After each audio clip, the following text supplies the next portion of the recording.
Hey guys, what's up and welcome back to my channel. Today I want to talk to you about 5 habits that have helped me become a bit of a happier person and live a bit of a more positive life. Because roughly up until 1.5 years ago, I was more of a negative person and everything that happened to me was just, I reacted in a negative way to everything. And to actively change that behavior because I did not want to be like that anymore, because I could feel myself dragging myself down, I had to realize and accept 2 neurological truths. First, we become what we think about. So our thoughts become our reality. Second realization truth, everything we do from the minute that we get up in the morning until the moment we go back to sleep is a habit. So I had to realize if I wanted to change, I had to change my thinking, my behavior. I had to start enforcing positive habits in my life.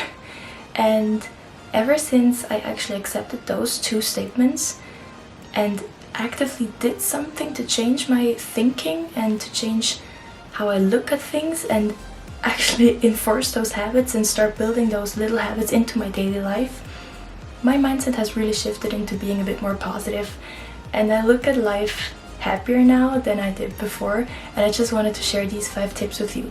So here are the 5 tips that have helped me become more of a happier person. Let's go.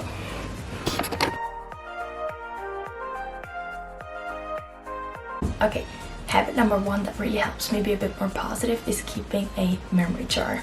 Mine looks like this and it's just this big jar that I found laying around the house. In here are all the memories that I have created so far in 2020.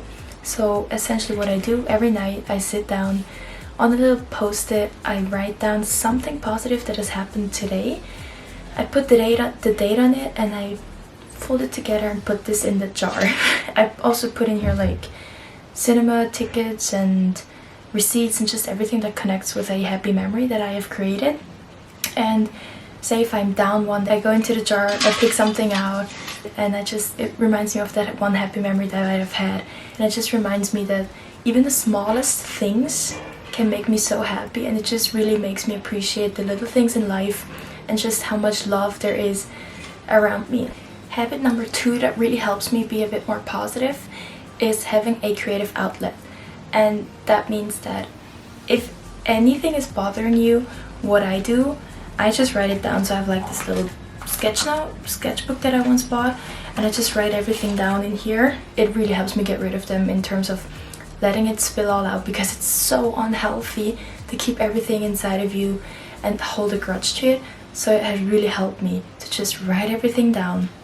And if something's really bothering me, or a person is just annoying me so much, I write everything down that annoys me and then I just burn it, which really helps me close off whatever has bothered me. And I highly recommend you just get something that lets you get rid of all those bad feelings inside you, whether it's drawing, which I don't do because I'm really bad at it, or writing, which just helps thought put on paper and kind of lets you go of all that stuff because you get it out of your body, so to speak. Habit number 3 that really has helped me be happier is check your sleep and your nutrition. These 2 are so vital to how you feel about how I feel about myself. If I eat badly, I will feel bad about myself. If I don't get enough sleep, I feel grudgy and just not at rest. And if I'm not fully rested, I get more anxious, I get way easier stressed out, and emotions are just really overwhelming to me if I'm not completely rested or if I had a bad night of sleep. So to keep my sleep in check, what I do, I usually get up at 5:30, which is super early, but I also go to sleep really early. So at around 9:15ish, I put my phone away. I put it in do not disturb so that no messages come through with a notification. I go through my evening routine.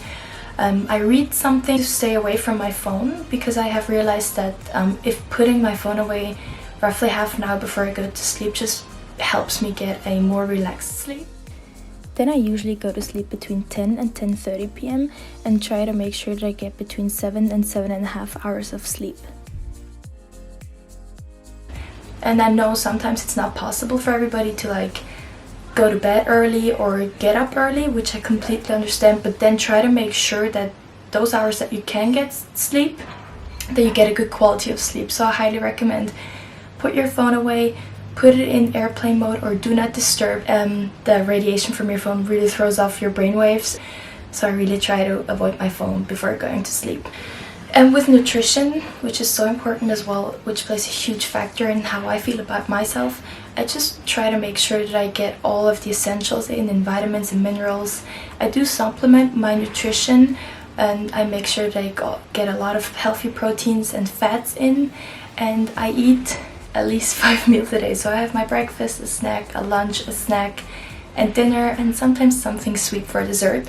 But I really make sure to get the right amount of nutrition in. But I will do a separate video on what I eat in a day and in a week, just to give you a rough idea of how I eat and make sure that I get what I need for my body. Tip number 4 that has really helped me is create a safe haven. Make yourself love your own room. For me, that was putting up pictures and posters and always lighting like a vanilla scented candle. That really helps me love my room, because I enter it and I feel at peace. It smells nice. I love being in my room, and it just helps me have a way better positive mindset if my room is cleaned up, because a clean room equals a clean headspace for myself personally. So I try to make sure that I clean everything up in the evening, like limiting myself to 10 minutes of cleaning time, which helps you get a lot done. 10 minutes is not a long amount of time, but you can really clean up a lot of that. I like candles. I put up pictures. Just make sure that you have one room in your house that makes you feel at peace. You can rest and relax in it, and helps you really calm down and focus on yourself. And the last habit number 5, is put yourself first.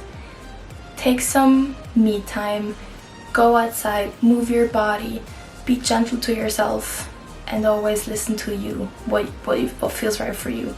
I love going for daily walks, sometimes just around the block, or going outside, taking my sister with me, and it just really helps to go out there, breathe, or even just sit in my room, read a book, light a candle, listen to some relaxing music, and just try to focus on myself and treat myself. Putting myself first and allowing myself some me time has really helped me wanting to take better care of myself and how I feel about myself, how I feel about my life. So I highly recommend just find one thing that makes you really, really happy. Remind yourself to take care of yourself, because at the end of the day, you have to take care of your own life and your own self.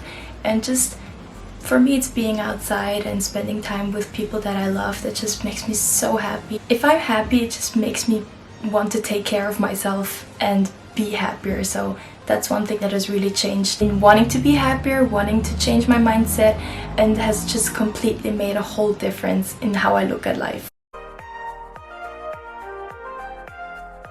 Okay, so I really hope that these tips seemed helpful to you as well, because they actually do help me be a bit happier and more positive in the way of how I look at life and how I go about life. But remember, it's completely okay to still be sad and have negative thoughts, because you can't just always be all happy, sunshine, smiles and rainbows all the time. And what I like to do when things just get too much, I put on a good sad playlist, blast the music up, and just have a good cry about everything that sucks. And that really helps me deal when everything is just too much. If you have enjoyed this video, I'd be happy about a thumbs up and a subscribe, because it really supports my channel. My Instagram is @CéLINE, and I'll see you next week.